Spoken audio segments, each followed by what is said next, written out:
Sir இன்னைக்கு என்னோட கேள்வி கேட்கட்டுங்களா? கேளுடா சாமி. சார் நம்ம எவ்வளவுதான் உழைச்சாலும் நம்மள ஏதாவது விமர்சனம் பண்ணிக்கிட்டே இருக்காங்க. எப்படி பாக்குறோம், எப்படி எதிர்கொள்றதுன்னு. இந்த கேள்விக்கு ரெண்டு விதமா பார்ப்போமே. முதல்ல பொதுவான மனிதர்கள் எப்படி பாக்குறாங்க, அதை நான் எப்படி பாக்குறேன்னு உங்களுக்கு சொல்லிடுறேன் பாருங்களா. உங்க மேல விமர்சனம் வச்சா முதல்ல அவங்களுக்கு நீங்க தேங்க்ஸ் சொல்லணும். ஏன்னா நீங்க வளர்ந்துகிட்டு இருக்கீங்கன்னு அர்த்தம். யாரெல்லாம் இயங்க முடியாம இருக்காங்களோ அவங்கதான் வளர்றவங்க மேல விமர்சனம் வைப்பாங்க. ஒருத்தர் ரொம்ப கஷ்டப்பட்டு உழைச்சி 2 பில்டிங் கட்டினான்னா ரோட்ல போறவங்க பேசிட்டு போவாங்க. ஒருத்தன் சொல்ல வரான், பாடுறான் வளர்ந்துட்டான்னு, பெருசா வளர்ந்துட்டார் போடா எறா காலில் அப்படின்னு எடுத்து அந்த கண்ணாடி அடிப்பாங்க. அவங்களால அதை செய்ய முடியலன்றதுக்காக அதை செய்வாங்க. அப்போ நீங்க சந்தோஷப்படுங்க, நீங்க களத்துல இருக்கீங்க, வளர்ந்துட்டு இருக்கீங்க. அந்த விமர்சனங்களை முழுசா ஏத்துக்கனாலும் லைட்டா காதல வாங்கிங்க, அது உங்களுக்கு உரமா மாற்றக்கூடிய ஆற்றல் வரும். இது என் பார்வையில நான் இப்படி சொல்ற மாதிரிங்களா. செகண்ட், இந்த கடவுள் இங்க ஒவ்வொரு விஷயத்தையும் காரணம் இல்லாம பண்ணல.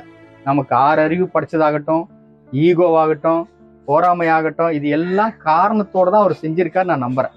ஏன்னா இப்படி படிச்ச கடவுள் நம்மள புரோகிராம் மாத்தி அமைச்சிருக்கலாம்ல, ஈகோவே இல்லாம படிச்சிருக்கலாம்ல. அப்படி படைக்கல. ஏன்டா நான் கேட்டோம் அப்படின்னா, ஆராய்ச்சியில இறங்கணும்னா, யானைக்கு மடி முன்னங்கால, திமிங்கலம் பால் ஊட்டி, ஆனா மார்பகம் கிடையாது. அதனுடைய பால் கட்டியா இருக்கும், கடல்லே இருக்கும். அந்த கடல்ல இருக்கிற பால் அந்த குட்டி வந்து குடிச்சிடும்.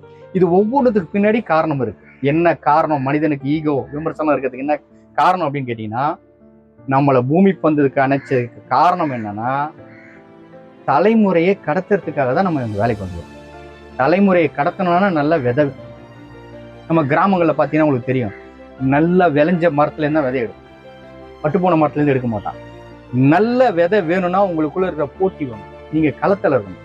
களம் வேணும்னா உங்களுக்கு போட்டி குணம் வேணும். போட்டி குணம்னா என்ன? போராம, ஈகோ, விமர்சனம், இதெல்லாம் ரொம்ப வேறுபாடு கிடையாது. ஒண்ணுக்கு ஒண்ணு தொடர்புடைய, இதெல்லாம் செயின் மாதிரி. அப்போ இந்த மனசுல எந்த அளவுக்கு போராம குணம் இருக்கோ அந்த அளவுக்கு நமக்கு நல்ல விதை அடுத்த கட்டத்துக்கு நகர்த்த முடியும். இதுதான் கடவுளுடைய படைப்பு நம்புறவன.